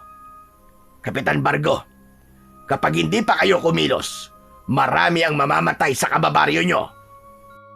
Nakuyom ni Kidlat ang kanyang mga kamay. Paanong hindi niya nailigtas ang babaeng buntis? Sa isip niya ay maaaring pumatay na ang nanay ni Drigo bago pa man niya napatay. Natatandaan niya na nakita niyang may bahid ng dugo ang bibig ng aswang. Kaya ang buntis marahil ang una nitong kinain. Nanginginig ang kanyang katawan nang dahil sa labis na galit. Nahuli pala siya ng dating kagabi dahil merong isang buhay ang hindi niya nailigtas. Sana naman ay mabigyan ng katarungan ng pagkamatay ng babaeng ito. kasama ng sanggol sa kanyang sinapupunan. Sinuri ng mga tanod ang paligid. Kaya naman, nakita ni Kidlat ang malupit na sinapit ng babae. Merong kagat at baon ng pangil sa leeg ng buntis. Ang tiyan ay wakwak at nakadilat ang mga mata. Bakas ang takot sa anyo nito na para bang meron itong nakitang nakakatakot na itsura. Maya-maya pa ay dumating na rin ang mga pulis. Inimbestigahan ng mga ito ang mga taong nakakita sa katawan ng babae. Habang si Kidlat ay patuloy na nakamasid sa paligid. Kaya naman, nahagip ng kanyang paningin si Benhar na nakatayo sa gilid ng puno. Masama ang tingin nito sa kanya at sa babaeng nakahandusay sa lupa. Bumundol ang kaba sa kanyang dibdib dahil kakaiba ang bigat na nararamdaman niya sa lalaki. Para bang meron itong itinatagong lihim sa mga tao. Nahuli rin niya ang paglunok nito ng laway na para bang natatakam sa duguan na katawan ng babae. Sinundan ni Pastor Buloy ang tingin ni Kidlat, kaya hindi nito maiwasan ang hindi magsalita tungkol kay Benhar. Iwasan mo ang taong yang Kidlat. Hindi maganda ang nararamdaman ko sa pagkatao niya. Kakaiba ngayon ang ikinikilos ni Benhar at nakakapag-alala na baka meron siyang kinalaman sa mga nangyari sa mga biktima. Ang ibig niyo po bang sabihin, pareho tayo ng nararamdamang bigat sa kanyang pagkatao? Oo, sinasabi ko to sa'yo para umiwas ka sa kanya habang maaga pa. Lalo pa at pinagbantaan ka niya. Matagal na akong nagtataka sa mga ikinikilos niya. Sa madalas kong pagbabasa ng librong hawak ko, para bang nababasa ko na rin ang kanyang pagkatao. Kaya ang mabuti pa, umuwi ka na muna at huwag ka magpapaabot ng gabi sa daan. Mahirap na. Mabuti na yung nag-iingat. Marami pong salamat, Pastor Buloy. Salamat po at napakabuti niyo po sa akin. Dahil mabuti ka ring tao, Kidlat, kaya pinaalalahanan kita. Hindi mo siguro nabalitaan na ang mga magulang ni Benhar ay namatay nang dahil sa pinaratangan ng mga ito ng pamilya ng mga aswang. Kaya hanggang ngayon ay kinatatakutan siya ng mga tao. Ikaw lang talaga ang kumakalaban sa kanya. Hindi na nakapagsalita si Kidlat dahil sumingit sa usapan nila si Drigo. Kaya sa muling pagtingin niya sa kakahuyan na kinatatayuan ni Benhar ay wala na ang binata. Kaya naman, nabaling ang kanyang atensyon sa nagsasalitang si Drigo. Pastor Buloy, tulungan mo po akong mahanap si nanay. Pagkatapos po na nangyari sa buntis na babae, baka po nasaktan na rin si nanay. Sige, walang problema. Tutulungan kita, Drigo. Sasamahan kita. Huwag ka mag-alala. Hindi mo na ako magtuturo ngayon ng aral tungkol sa Diyos. Sasamahan na muna kitang umuwi sa inyo. Pasensya ka na, Drigo ha. Hindi ako makakasama sa inyo. Kailangan kong itulak ang tricycle ko pa uwi sa bahay eh. Huwag kang mag-alala, Kidlat. Kaya na namin to. Hihingi kami ng tulong sa mga tanod. Sige na, mauna ka nang umuwi. At kung ipapatawag mo si Benhar sa barangay, handa kaming sumama sa iyo para tumistigo laban sa kanya. Salamat po, Pastor Buloy. Pero baka hindi ko na lang po palakihin ng gulo. Hahayaan ko na lang po muna si Benhar. Ikaw ang bahala. O paano? Kailangan ko nang umalis. Sasamahan ko muna si Drigo. Tangulang ang itinugon ni Kidlat at nahabol niya ng tingin ang dalawa. Kaya nagpasya na rin siyang umalis sa lugar na yon para balikan ang nasira niyang bisikleta. Pagdating niya sa gilid ng daan kung saan ay nakatigil ang kanyang tricycle, iniligpit niya ang kanyang mga gamit saka itinulak ang kanyang sasakyan pabalik sa kanilang bahay. Halos pagtinginan siya ng mga tao. Bakas sa mukha ng mga ito ang pagtataka. Maya-maya pa ay pinili niyang tumigil muna sa ilalim ng puno ng kahoy para ipagpatuloy ang pagtitinda. Ilang saglit lang ang lumipas ay merong tricycle na huminto sa tapat ng kanyang pwesto. Lumabas doon ang isa na namang babaeng buntis. Bumili ito sa kanya at doon na rin uminom ng sabaw ng buko. Pasimple niyang tinitigan ang mga mata nito. Nagulat siyang nakita niya ang kulay asul na usok na lumabas sa mga mata ng babaeng buntis. At sa sandaling maubos nito ang sabaw ng buko, mawawala rin ang hawa ng pagkaaswang nito. Dahil abala siya sa pagtingin niya sa babae, ay hindi niya namalayan ang paglapit ni Lolo Temyong. Tumikim ito sa kanyang labi para kunin ang kanyang atensyon. Para yatang nag-iisa ka rito, kidlat. Napatingin ang babaeng buntis sa kanilang gawi. Nagulat ito sa biglang pagsulpot ng matanda sa pwesto niya. Ngumiti ang babae at pagkatapos nitong maubos ang sabaw ng buko, ay muli itong sumakay sa naghihintay na tricycle. Naiwan ang nakangiting si Lolo Temyong. Lolo Temyong, nagkakamali po kayo sa iniisip nyo. Hindi ko po kilala ang babae. Pambihira. Wala naman ako sinasabi Tumingin lang naman ako sa'yo habang nakangiti. Yun na nga po eh. Para po kasing kakaibang tingin nyo eh. Para pong meron kayong ibig sabihin eh. Wala naman akong ibig sabihin sa tingin ko, kidlat. Hindi ko lang talaga matiis na hindi ka lapitan. Parang nasira yata ang gulong ng bisikleta mo. Siya nga po. Pinag-initan na naman po kasi ako ni Benhar eh. Hindi ko na nga po alam kung anong gagawin ko sa kanya. Sa akin lang naman kumukulo ang dugo niya eh. Ay nako, pambihirang kamalasan naman ang dumapo sa'yo. Baka naman alam niya kung sino kan talaga. Matagal na hindi nakapagsalita si Kidlat. Matagal niyang sinuri ang anyo ni Lolo Temyong. Nagtataka siya kung bakit nagsalita ng ganun sa kanya ang matanda. Huwag kang mag-alala, kidlat. Ligtas ang lihim mo sa akin at masaya ko na merong katulad mo ang nangangalaga sa buhay ng mga taong nakatira sa baryo. Lolo Temyong, ano po bang ibig niyo sabihin? Huwag ka nang magkunwari, kidlat. Kilala kita at alam ko ang ginagawa mo. Pero dahil kulang ka pa sa kaalaman, kaya nahihirapan ka. Tama ba?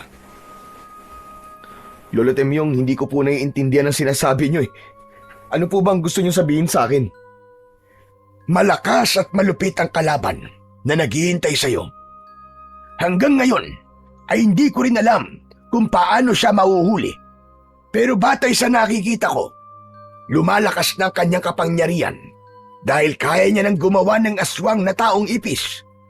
Ang babae kanina, yung buntis na bumili sa'yo, hindi ba't may lumitaw na kulay asul na usok sa kanyang mga mata? Tama ba, kidlat? Pati po yun? Nakikita mo rin, Lolo Temyong? Oo naman. Lahat ay nakikita ko, maliban sa pinuno ng mga aswang. Alam ko na sa simula pa lang ay ikaw na ang manunugis ng mga aswang. Ngunit huwag kang mag-alala. Matagal na kitang tinutulungan sa pamamagitan ng mga buko ng nyog, hindi ba? Yun na lamang ang magagawa ko bilang isang dating manunugis na nabigo sa pagpatay sa pinuno ng mga aswang. Kulang pa rin ang kakayahan mo.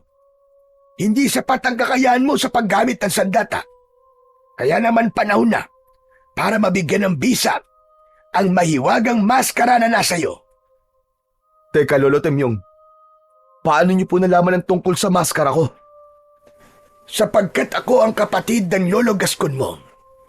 Pinatay siya ng pinuno ng mga aswang. Kaya naging isa kang manunugis ng mga aswang, hindi ba? Dahil hindi mo matanggap na ganoon lamang ang naging wakas ng buhay ng lolo mo. Hindi po ako makapaniwalang kapatid kayo ni Lolo Gascon. Bakit naman po ngayon lang kayo nagpakilala? Saka bakit hindi kayo nagpakita sa tatay ko? Alam po ba niyan tungkol sa inyo? Hindi niya alam, kidlat, sapagkat sinadya kong iwasan kayo.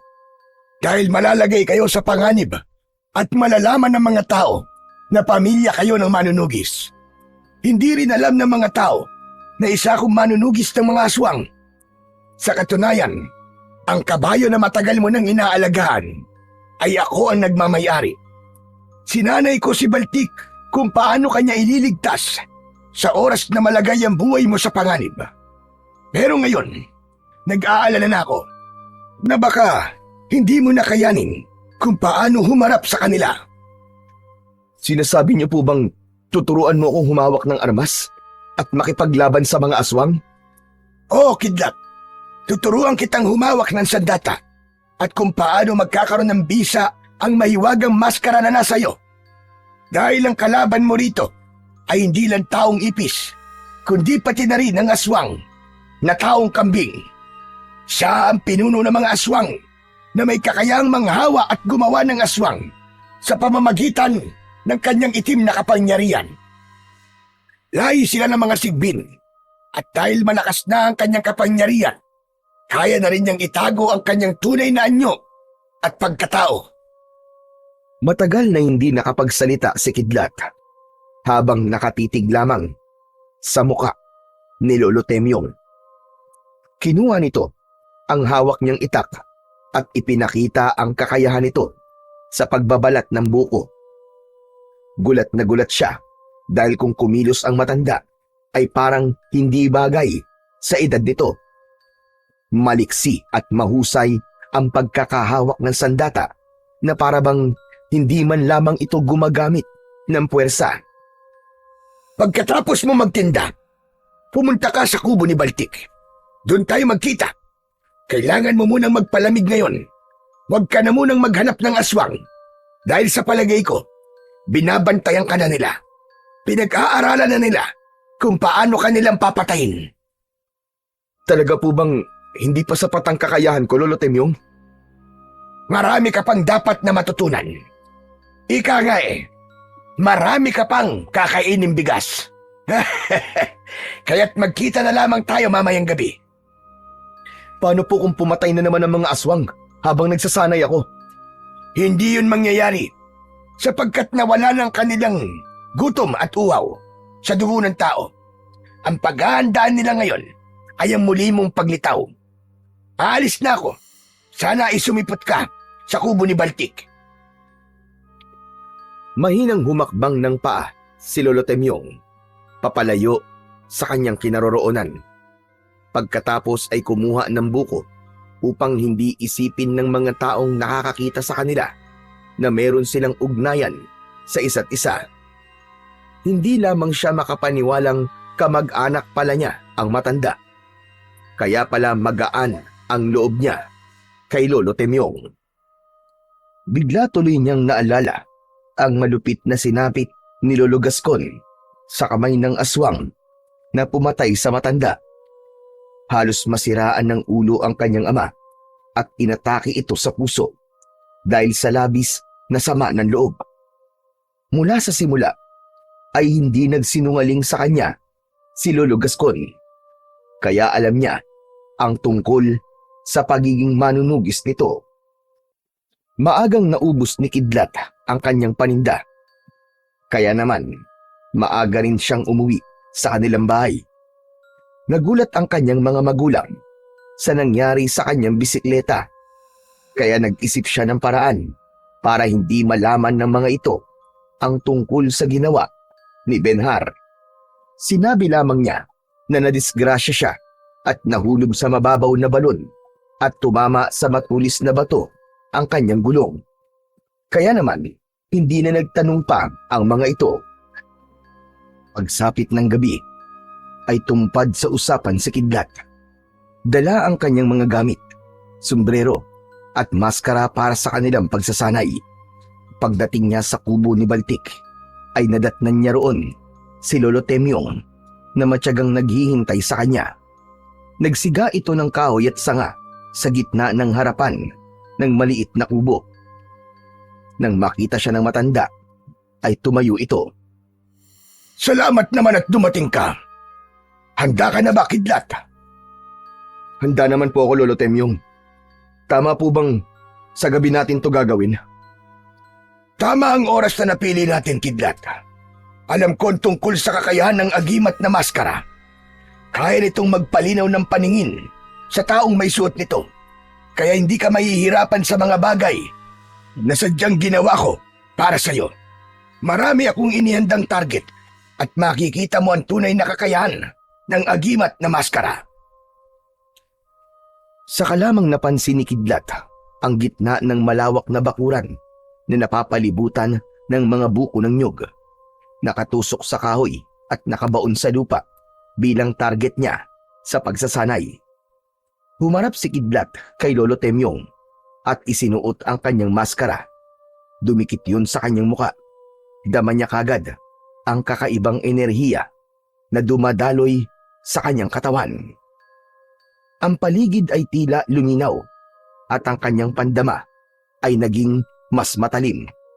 Huminga siya ng malalim, sabay pumili ng isang buko ng nyog na kanyang pagtutuunan ng pansin. I-focus mo ang iyong paningin sa bagay na nakikita mo. Hawakan mo ang iyong itak at ipunin mo ang lakas ng iyong katawan. Mararamdaman mo ang matagal nang natutulog na kapangyarihan ng agimat sa maskara. Sinunod ni Kidlat ang utos ng matanda. Tumitig siyang mabuti sa buko. Lumitaw ang liwanag na ngayon lamang niya nakita. Ibinuhos niya ang kanyang konsentrasyon sa isang buko na nakatusok sa lupa. Bigla, mula sa kanyang mga mata, ay tila may liwanag na tumama sa kinaroroonan ng buko. Sumiklab ang buko. Hindi siya makapaniwala na merong ganong kakayahan ng maskara na matagal na niyang iniingatan. Ang hangin sa paligid ay umalon at kasunod nito ay isang malakas na pagsabog ang bumulaga. Sa isang iglap, ang buko ay sumabog na parabang dinamita. Nagkalasog-lasog ang mga piraso nito at bumagsak sa lupa. Sinasabi ko na nga ba at magagawa mo ng maayos ang iniutos ko dahil napagana mo na ang kapangyarihan ng maskara. Lolo Temyong, hindi po ako makapaniwalang may ganitong kakayahan ng maskara na to. Nakakabilib. Sapagkat nanggaling pa ang maskara na yan sa mundo ng mga engkanto, nagpasalin-salin sa ating lahi hanggang sa mapunta yan sa pangangalaga mo. Hindi makapaniwala si Kidlat. Nanginginig ang kanyang mga kamay. Hindi sa takot, kundi sa tuwa at pananabik. Muli niyang inulit ang pagsasanay. Sa bawat pagtutok niya ng kanyang tingin, isa na namang buko ang bumagsak sa lupa habang umaapoy. Kasunod naman ang paggamit niya ng itak. Makinig kang mabuti. Ang tamang paggamit ng itak ay para kang may naririnig na musika. Sasayaw ka sa saliw ng hangin na humahampas sa'yo. Tinuturuan kita ngayon sapagkat sa oras na makilala ka nila, sabay-sabay silang aatake sa'yo para ikaw ay patayin. Hindi po ako nag-aalala, Lolo Tomyong. Hindi rin ako natatakot sa kanila. Dahil alam ko na po kung paano gamitin ang mga sandata ko. Mag-iingat ka pa rin, Apo, sapagkat digmaan ang kaaharapin mo. Hindi kagaya sa mga naunang laban na kinaharap mo. Ang pinuno ay meron taglay rin na kapangyarihang itim na magagamit niya laban sa'yo. Habang nagsasalita, ang matandang si Lolo Temyong ay ipinagpatuloy ni Kidlat ang kanyang pagsasanay na ginagawa. Mabilis niyang natutunan ang lahat. Mas lalo siyang humuhusay sa paggamit ng itak habang tumatagal. Natutunan niyang kontrolin ang lakas ng maskara. Mula sa banayad na pagsabog na parang hampas lamang ng maso hanggang sa malakas na puwersang nagmumula na sa kanyang mga braso at sa bawat tagumpay, dama ni Kidlat na ang maskara ng balete ay hindi lamang isang agimat kundi isang pamana ng kapangyarihan na dapat gamitin ng may talino at buong pag-iingat. Pagkatapos nilang magsanay ni Lolo Temyong, ay saglit silang nagpahinga. Ngunit biglang napatayo sa kinauupuan niya si Kidlat nang maramdaman ang kakaiba at mabigat na presensya mula sa kakauyan. Oh, Ano yung kidlat? Bakit? Lolo Temyong, pumasok po muna kayo sa loob ng bahay ni Baltik. Nararamdaman ko po na merong nilalang na nakamasid sa ating dalawa. Mabilis na tumayo ang matanda at pumasok sa loob ng bahay.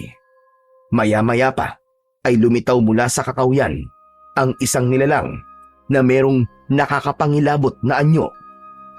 Sa unang tingin, parang isang matandang tao na nakabaluktot lamang ang likod. Ngunit sa malapitan ay nakalitaw ang tila, balahibo at magaspang nitong balat na parabang sa kambing. Ang mga mata ay nanlilisik, pula at tila naglalagablab sa dilim ng gabi. Ang ulo nito ay may hugis ng tao, ngunit may malapad na noo, matutulis na tenga at sungay na kumikislap tuwing tinatamaan ng sinag ng buwan. Ang ilong ay kahawig ng sakambing. Matangos, ngunit may amoy na nakakasulasok na parabang nabubulok na laman ng hayop. Sa bibig ay nakausli ang mahahabang pangil na parang laging handang kumagat sa laman ng magiging biktima nito. Ang mga kamay nito ay mahahaba at matatalas ang kuko na animoy patalim. Ang mga paa ay hindi rin pangkaraniwan sapagkat ang mga yon ay kuko ng kambing. Matitigas at matatalim ang bawat takbang na nag-iiwan ng bakas sa lupa. Malakas itong umangil na tila ungol ng gutom na hayop. Sa kaliwang kamay nito ay isa ring itak na may bahid parang sariwan dugo. Ang hawak-hawak, hindi isang halimaw ang nasa kanyang harapan, kundi dalawa na ang lumitaw naman sa kanyang likuran. Ikaw palang manunugis ng mga aswang. Hubarin mo na ang maskara mo at magpakilala ka. Pinatay mo mga kalahi ko. Bakit naman hindi ko sila papatayin?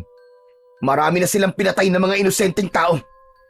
Kung gaano kasakit ang nararamdaman mo ngayon, mas doble ang sakit na nararamdaman ng mga pamilyang naulila nang dahil sa pag-aasik mo ng lagim. Saka bakit ko uhubarin ang maskara ko? Kung ikaw nga ay hindi makapaglantad ng anyo mo, ako pa kaya? Hindi inaasahan ni Kidlat na biglang aatake ng kagat sa kanya ang aswang na taong kambing. Kasunod ng pagkalmot nito sa kanyang balat. Dahil malikot ang kalaban, hindi niya magamit ang kanyang maskara. Kaya naman, umasa siya sa kanyang sandata, habang ang nilalang sa kanyang likuran ay sabay na rin na umatake. Isang malakas na pagtaga gamit ng kanyang sandata ang tumama sa aswang sa kanyang likuran. Bumagsak ito sa lupa at inisip na si Benhar yun. Pero bago pa niya ito malapitan ay tinamaan na siya ng malakas na sipa ng aswang sa kanyang likod. Pasadsad siyang bumagsak sa lupa at nabitiwan niya ang hawak-hawak niyang itak. Sinamantala ng kalaban ang pagkakataon. Mabilis nitong sinipa ang katawan ni Kidlat. Ramdam na ramdam ni Kidlat ang sakit ng pagtama ng makapal na kuko sa paa ng aswang. Kaya naman, nagulat siya nang makitang lumabas sa kubo si Baltik at mabilis na sinipa nito ang nilalang na sumipa sa kanyang katawan. Mabilis na bumangon si Kidlat, sabay dampot ng kanyang matalas na itak. Itinaga niya yon sa kalaban. Tinamaan ito sa balikat at bumagsak sa lupa. Buong puwersa niyang tinitigan ang katawan ng aswang. Lumitaw ang totoo nitong anyo bilang isang tao. Dumapa ito, kaya hindi niya kagad nakita ang mukha nito. Muli niyang itinarak ang itak sa likod nito, kaya sa pagtihaya ng nilalang, nakilala niya ang aswang. Sinasabi ko na nga ba't isa ka ring aswang, kagaya ng iyong ina. Katapusan mo na, Drigo! Hindi na nakapagsalita si Drigo. Sa isang iglap ay nasunog na ang katawan nito. Sumama sa hangin ng abo ng katawan nito hanggang sa tuluyang maglaho. Sunod na binalingan ni Kidlat ang aswang na nasa kanyang likuran. Saktong papasugod ito ay nataga naman niya ang likod nito. Akma na sanang tatakas ito nang mahawakan niya ang braso ng halimaw. Hindi ka sa akin makakatakas! Saan ka pupunta, ha? Dito ka lang! Isa ulit na malakas na pagtaga ang ginawa ni Kidlat na tumama sa likod ng nilalang. Ngunit nakatakas ito at tumakbo papunta sa kakawyan. Agad niya tong sinundan, dala ang kanyang itak. Tapos malakas siyang sumigaw. Nasaan ka? Lumabas ka! Hindi ka makakatakas sa akin dahil may sugat ka sa likod mo! Magpakita ka! Huwag kang duwag! Maglaban tayo! Nang matapos na ngayon ang kasamaan mo! Nagpalinga-linga sa paligid niya si Kidlat. Ngunit wala siyang narinig ni isang kaluskos. Maliban sa boses ng lalaking humihingi ng tulong. Pamilyar yun sa kanyang pandinig. Tulong! Tulungan mo ako! Tulong!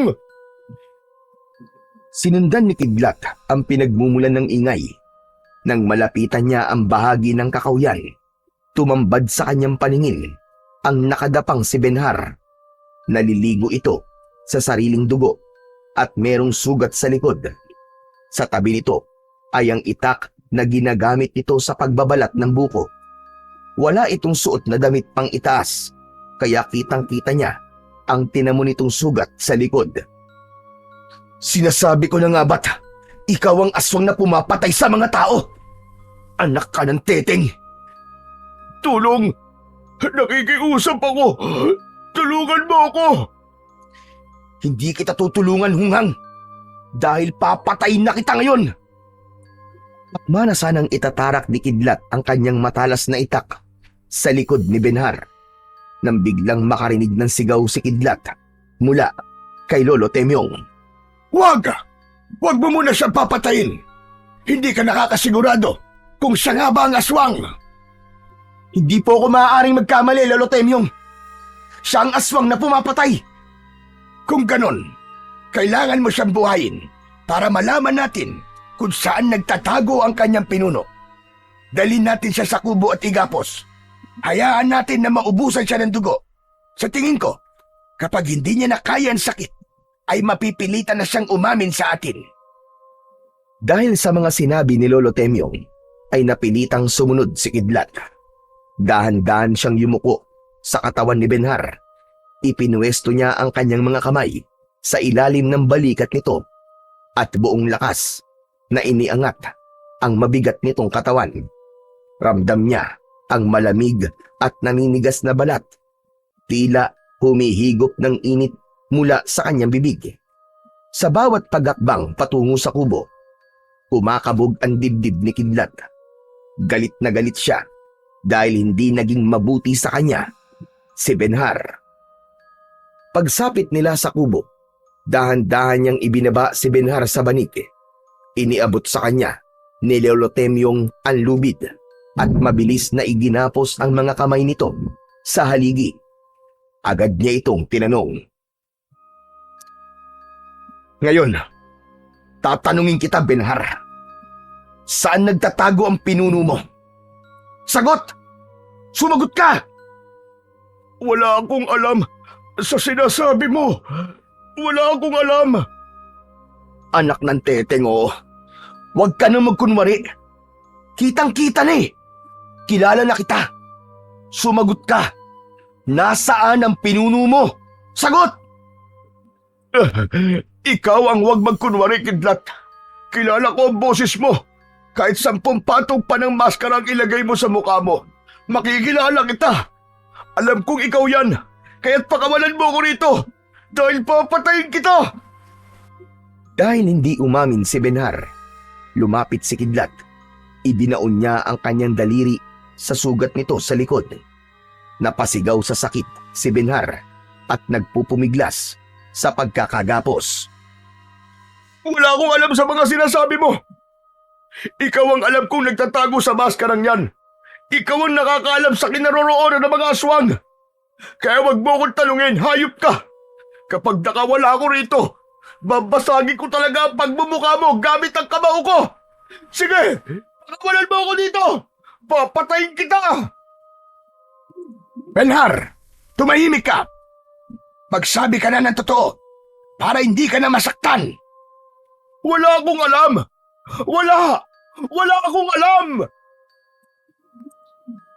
Akma na sanang susuntukin ni Kidlat si Benhar sa muka nang biglang nakarinig sila ng kaluskos mula sa labas ng kanilang kubo.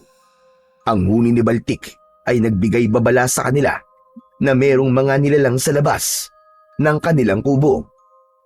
Lumabas sa kubo si Kidlat at ganun na lamang ang panlalaki ng kanyang mga mata nang makita ang 20 nilalang sa harapan ng kanilang bakuran. Nang gabing yun, binalot ng katahimikan ang buong paligid. Ngunit sa pag-ihip ng malamig na hangin, unti-unting lumitaw ang mga aninong nakatayo na nagmumula sa dilim. Ang mga nilalang ay nadagdagan pa. Isa-isang sumilip mula sa likod ng mga puno ng nyog. Ang mga nilalang na may anyo ng tao, ngunit may ulo, sungay at mga paa ng kambing ay nakatayo sa kanyang harapan. Ang mga mata ay kumikislap, tila nagbabagang apoy sa kadiliman. Pinatay mo ang asawa ko, kapatid at anak ko. Wala kang itinira sa akin. Kaya't pagsisisihan mo ang ginawa mo, magaling na manunugis. Wala akong dapat na pagsisihan dahil ginawa ko lang kung ano nararapat. Pinatay mo ang lolo ko, kaya nararapat lamang na ubusin ko ang lahi mong halimaw ka. Mga demonyo kayo! Huwag kang magmalaki dahil kaya kitang batayin ngayon din para sa anak kong si Drigo na pinatay mo. Taglit na tumigil sa pagsasalita ang aswang nang umalingaw-ngaw ang malakas na sigaw ni Benhar. Pakawalan mo ako rito! Pakawalan mo ako rito!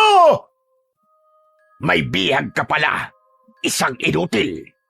Isa kang masamang nilalang na humahad lang sa paggasik ko ng lagim. Ang dapat sa'yo ay tinatagtad ng pinong-pino para wala nang maging hadlang sa aking mga pinaplano.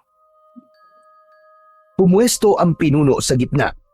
Kumislap ang matalim nitong mga kuko sa liwanag ng buwan.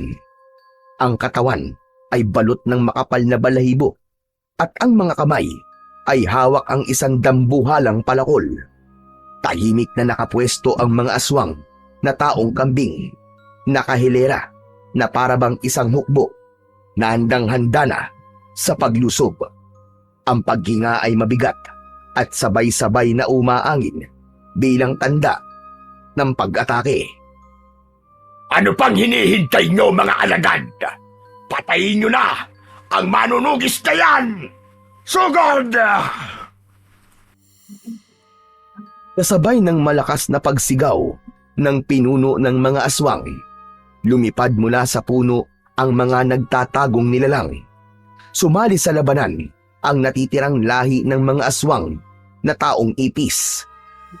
Umalingasaw ang nakakasukang singaw ng hangin sa paligid. Bakas ang galit at paghihiganti laban kay Kidlat. Sila ang mga pangkat na may hawa lamang ng pagkaaswang.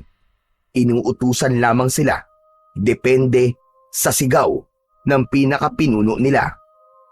Itinaas ng pinuno ang sandata nito at sumugod sa kanya kasabay ng mga taong ipis. Habang ang mga taong kambing naman ay pinalilibutan siya. Bawat atake ng mga taong ipis ay mabilis na naiiwasan ni Kidlat. Maya-maya pa ay tinitigan niya isa-isa ang mga kalaban. Isang malakas na pagsabog ang umalingaw-ngaw sa buong paligid ng kagubatan. Kasabay ng tunog ng pagkasunog ng katawan ng mga taong ipis. Mas lalong napuno ng ingay ang buong paligid. Nang magsimulang umatake nang malapitan sa kanya ang pinuno, Nasalag niya ng itak ang pagtama ng palakol sa kanyang katawan. Umikot si Kidlat at tumalon ng mataas. Mula sa ere, tanaw niya ang dami ng kanyang kalaban. Kaya sa muli niyang pagbagsak sa lupa, ibinaon niya ang kanyang itak sa lupa. Yumanig ang buong paligid na animo ay lumindol. Lumitaw ang malakas na liwanag at bumagsak ang mga taong kambing sa lupa. Nagkikikisay ang mga katawan nito na parabang nalason at hindi na mapigilan ang pagsuka ng dugo. Ikaw pala ang nagmana ng kapangyarihan ni Gaston. Ang matandang pumatay sa mga magulang ko. Tama ka. Ako nagmana ng kakayahan na papatay sa'yo. Halimaw ka. Ito na ang katapusan mo. Mamamatay ka na ngayon! Isang malakas na pag-atake ang ginawa ni Kidlat. Sinamantala niya ang pagkakataon na silang dalawa na lamang ng pinuno ang nakatayo. Akala niya ay walang kapangyarihang hawak ang aswang na taong kambing. Kaya nagulat siya nang biglang lumiwanag ng kulay pulang usok ang hawak nitong palakol. At sa paghampas nito sa kanyang gawi, ay hindi niya naiwasan ang pagtama ng malakas na liwanag sa kanyang katawan. Pasadsad siyang napaatras. Umalingaw-ngaw ang malakas na sigaw ng aswang at muli itong sumugod para umatake sa kanya. Nilabanan niya ang malakas na liwanag ng palakol gamit ang kanyang maskara. Napaluhod siya at nangihina sa malakas na enerhiyang tumatama sa kanyang itak at maskara. Naramdaman niya ang paglabas ni Lolo Temyong at ni Benhar. Kumilos ka, apo ko! Tumayo ka! Hinihigop niya ang kapangyarihan ng maskara at ng sandata mo! Paglabanan mo, apo! Saka lamang naunawaan ni Kidlat ang nararamdaman niyang panghihina. Dahil pala yun sa palakol ng aswang. Hinihigop nito ang lakas ng kapangyarihan ng kanyang agimat na maskara. Hinding-hindi mo ko basta matatalo ng mga sandata mo na yan. Matagal kong hinintay ang pagkakataong ito at mamamatay ka na sa mga kamay ko! Pinilit ni Kidlat na tumayo. Pakiramdam niya ay meron siyang buhat na malaking bato. Hindi niya maiangat ang kanyang kamay dahil sa malakas na liwanag na nagmumula sa palakol ng kalabang aswang. Lumaban ka, Kidlat! Lumaban ka! Huwag ka magpatalo! Sa unang pagkakataon ay narinig ni Kidlat ang pagdamay sa kanya ni Benhar. Kasunod ng pagtakbo nito papunta sa kinaroroonan ng aswang. Inatake nito ng taga ang katawan ng pinuno, kaya nawala pansamantala ang maliwanag na tumatama sa maskara ni Kidlat. Kitang-kita niya na nakipaglaban si Benhar sa aswang. Tinamaan ito ng kalmot sa dibdib at suntok mula sa kamao ng aswang na taong kambing. Bumagsak sa lupa si Benhar. Pinilit ni Kidlat na tumayo. Ipinokus niya ang kanyang paningin sa mata ng pinuno. Tumama ang malakidlat na liwanag sa katawan ng pinuno ng mga aswang. Bumalot ang liwanag na yon sa hawak nitong palakol na tumuloy naman sa katawan nito. Malalaki ang hakbang ng paa ni Kidlat nang umatake siya sa pinuno ng mga aswang. Tumama ang kanyang taga sa katawan nito. Bumagsak pasadsat sa lupa ang pinuno ng mga aswang. Pagbangon naman ni Benhar, ay mabilis itong lumapit sa nakahigang aswang sa lupa. Hawak nito ang itak. Ubod lakas nitong itinarak ang itak sa dibdib ng kalaban, direkta sa puso nito. Kasunod ng pagtaga ni Kidlat sa leeg ng aswang. Nagkikikisay ang katawan nito habang pilit na bumabangon para gumanti. Nabitiwan nito ang palakol na hawak at sa muling pagbabalik ng anyo nito bilang tao ay nagulat silang dalawa ni Benhar. Hindi ko akalain na matatalo mo ko, Kidlat.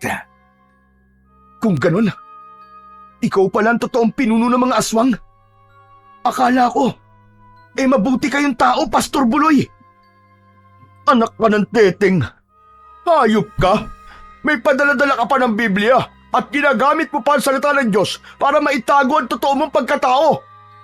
Hindi ka na ngayon makakatakas. Ako maghuhubad sa maskara mo. Yan na ang magiging katapusan mo. Demonyong pastor! Gawin niyo na ang gusto niyong gawin. Ngunit ako pa rin ang nagtagumpay. Dahil lahat sila ay ginawa ko ng aswang. Isang malakas na suntok ang ginawa ni Benhar sa muka ni Pastor Buloy. Maya-maya pa ay lumapit si Lolo Temyong at kinapkapan nito ang damit ni Pastor Buloy. Nakuha ng matanda ang ginagamit nitong Biblia. Tingnan mo, Kidlat. Halika rito. Ang libro ay hindi isang Biblia, kundi isang libro para sa itim na kapangyarihan. Nandyan ang paraan kung paano gumawa ng aswang sa pamamagitan ng pagpirma sa likod ng libro. Pagkatapos mabasa ni Kidlat ang pahina, inilagay niya ang libro sa ibabaw ng katawan ni Pastor Buloy. Habang hinahabol nito ang sariling hininga, tinitigan niya ito na parang isang buko ng nyug. Mula sa kanilang harapan ay lumiyab ang katawan ng pinuno ng mga aswang. Kasamang nasunog ang libro. Habang si Benhar naman ay biglang nanghina ang tuhod. Sa unang pagkakataon, nagdikit ang kanilang braso ng mortal niyang kaaway para alalayan itong tumayo. Patawarin mo ako, Benhar, at maraming salamat dahil nilabanan mo ang pinuno ng mga aswang. Alam mo, ang buong akala ko talaga, ikaw ang aswang na pumapatay sa mga tao eh. Akala mo lang yun. Masyado ka kasing mayabang. Ang sakit ng ginawa mo. Kasalanan mo naman kasi dahil hindi ko maintindihan kung bakit galit na galit ka sa akin. Hanggang ngayon ba ay hindi mo pa rin alam? Dahil yun kay Lolo Gascon. Pinaratangan niya ang mga magulang ko na aswang.